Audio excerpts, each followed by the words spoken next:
start inside Iran. Just what is life like in the country with less than a week left until the current fragile ceasefire expires?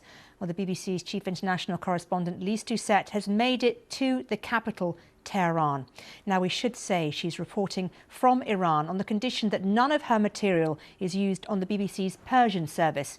Those restrictions apply to all international media organisations operating inside Iran. Well, Lyse joins me live now from Tehran. Lyse, great to talk to you. Tell me what exactly people have been telling you inside Iran. Well, Miriam, on the surface, you could think that Tehran has returned to some of its normal rhythms. The traffic is flowing again. Some of the shops are open. Restaurants are doing business again. But Tehran is a different place now, and it's really a place which is plunged into uncertainty. Almost everyone we meet tells us they don't believe the ceasefire will last. And it feels more like a pause. The airports are still shut. The schools are closed. Students are still learning online. And that near total internet blackout is still in force. It hasn't been eased. But most of all, you can really feel how security is much, much tighter. We see more security forces, both uniformed and plainclothes on the street. There are even armored personnel carriers positioned at some of the main squares. And at other squares, there is a forest of Iranian flags and photographs of the dead. They've been transformed into gathering places for mourning and for government supporters to send defiant messaging. But for the most part, people just get on with it day by day. When we came here in February, we reported how prices here were already sky high, 60% inflation. Well, they're even higher now. And some of the small businesses here, they didn't survive the shock of the shutdown. So you really feel it's a place where people are holding their breath to the next blows. And of course, Lyse, it's a place that's been under attack. There's been an internet blackout as well. Have you seen much evidence of those attacks from Israel and the US around the city? Well, driving in yesterday, of course, is the only way to get into Tehran. It was a 12-hour journey, and along the main northern road, we could see, we saw some of the barracks and bases of the Islamic Revolutionary Guard Corps, the IRGC, completely flattened, just a few pillars of concrete protruding into the sky. We also had to take a main detour because one of the main bridges had been basically cut in two by an Israeli airstrike. Today in the city, we visited, this was this narrow street in a leafy residential area, and in the middle of it, a huge gaping hole. Whatever that was there before had completely collapsed under the force of an attack. And the other side of the street, all of the facades of the building, residential apartment blocks, they were completely gone. And everyone we spoke to said this was a civilian target. No one could say to us that there was an office there, that senior commanders perhaps lived in some of the apartments. Of course, man, it's impossible for us to know, but on that street, you could feel, and people were still coming to the street and looking at it, because if anything, it symbolizes the huge civilian cost of this war, and even more the risk if this fragile truce doesn't hold.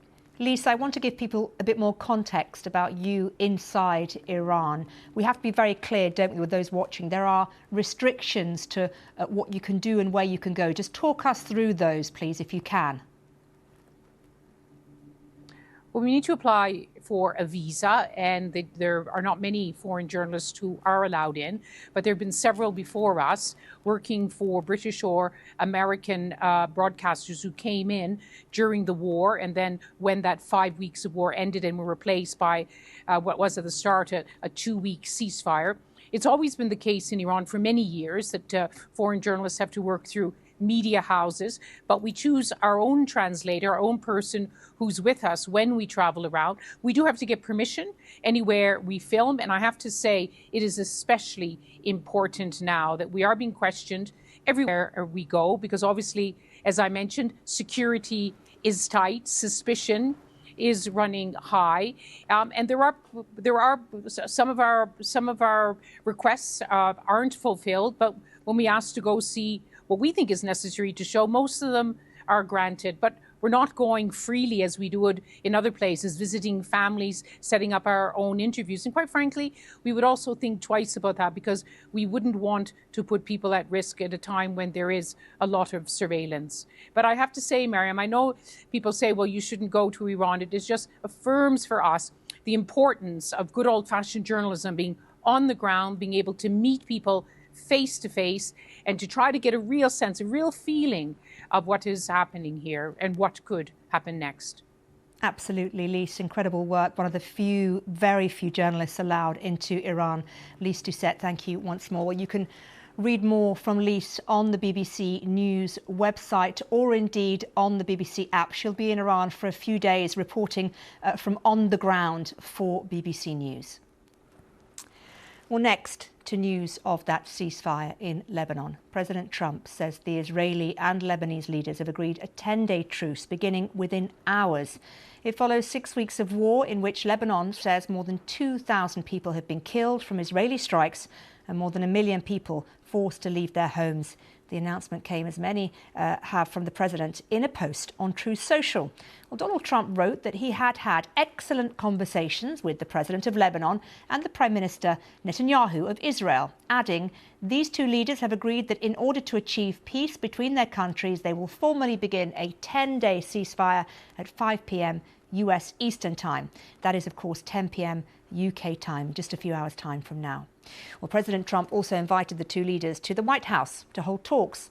There was, however, no mention in his statement of Hezbollah. That is, of course, the Iran-backed militant group in Lebanon with which Israel has been exchanging fire.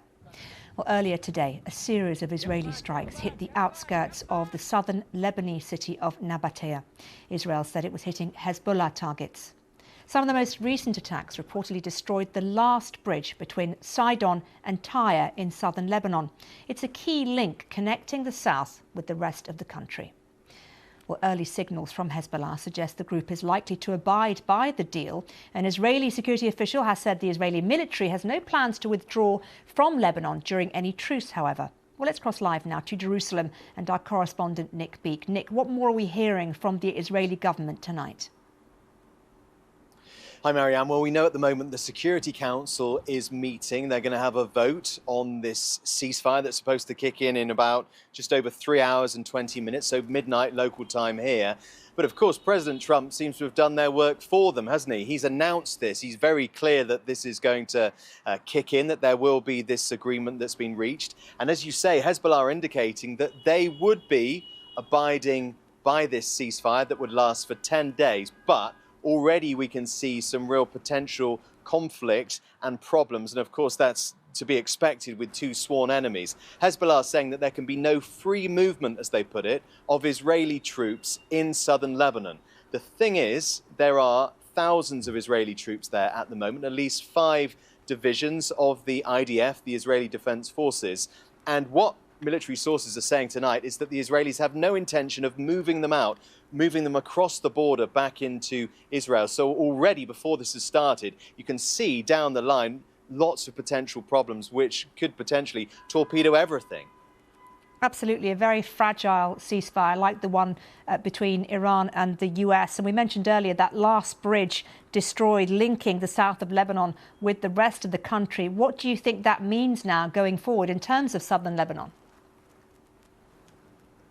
Well, from the Israeli perspective, they say they have been targeting bridges because Hezbollah have been bringing fighters and weapons across them, and they've been making good use of them. That's what the Israelis say. Others have been pointing out that hitting civilian infrastructure, including bridges, can amount to a war crime.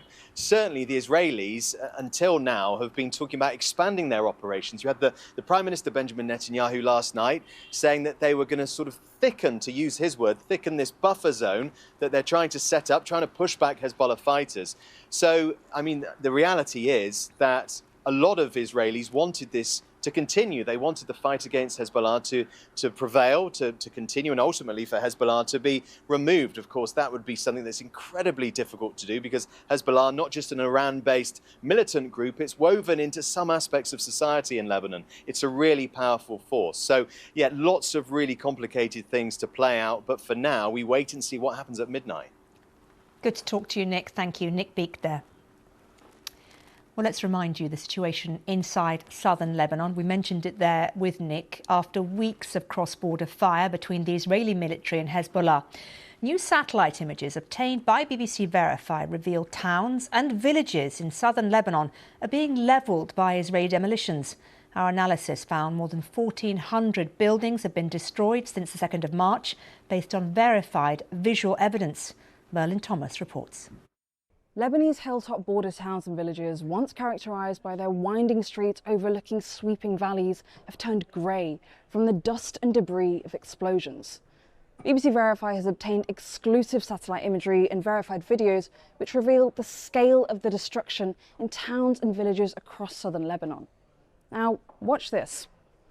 At first glance, you might think it's an airstrike, but these are controlled Israeli demolitions. We verified videos like this, and by analysing satellite imagery obtained by BBC Verify, we found Israel has destroyed more than 1,400 buildings in towns and villages since March. It comes after the Iranian-backed armed Lebanese group Hezbollah launched missiles and drones into Israel in retaliation to the killing of Iran's supreme leader at the start of the war with Israel and the US. Our analysis found Israel has been carrying out these detonations in at least 7 villages and towns. This town was one of 2 where we found more than 400 buildings were destroyed. In Doucet, about 4 kilometers from the Israeli border, multiple aerial videos we verified show detonations of buildings after explosives were planted by Israeli troops. It's worth saying this is just a snapshot of the overall damage. The true scale of the Israeli attacks is likely to be much higher. And it's part of an operation that has also displaced more than 820,000 people across Lebanon's south. That's according to the UN. Israeli troops have occupied southern Lebanon since mid-March, when they invaded to attack what it called key Hezbollah strongholds. Israel has continued to order those living in the Lebanese border villages and south of the rivers to move north. Meanwhile, the military says it's created a security buffer zone up to the Litani River, covering about 1/10 of the entire country. Israel's Defense Minister Israel Katz has said he ordered the military to accelerate the destruction of Lebanese homes in the border villages in line with what he called the model in Gaza. We spoke to multiple legal experts who said the systematic demolition of these towns and villages may amount to a war crime. The IDF in response said that it operates in accordance with the law of armed conflict and does not allow the destruction of property unless there is an imperative military necessity. More than 2,000 people have been killed in Lebanon since the war began. That's according to the country's health ministry. The Israeli authorities said 13 soldiers and 2 civilians have been killed by Hezbollah over the past 6 weeks. Well, the US Defense Secretary Pete Hegseth has warned Iran America is locked and loaded to resume bombing if Tehran doesn't agree to a peace deal. Peace negotiations between the 2 countries failed to reach an agreement last weekend, but are expected to resume before the ceasefire expires next week. Mr. Hegseth told Tehran to choose wisely. The world watched, and so did you, as the U.S. military moved seamlessly from major combat operations to a world-class blockade. We can make that transition again, very quickly, and even more powerfully than ever. At the direction of President Trump, the War Department will ensure that Iran never has a nuclear weapon. Never. We'd prefer to do it the nice way, through a deal led by our great Vice President and negotiating team, or we can do it the hard way. We urge this new regime to choose wisely.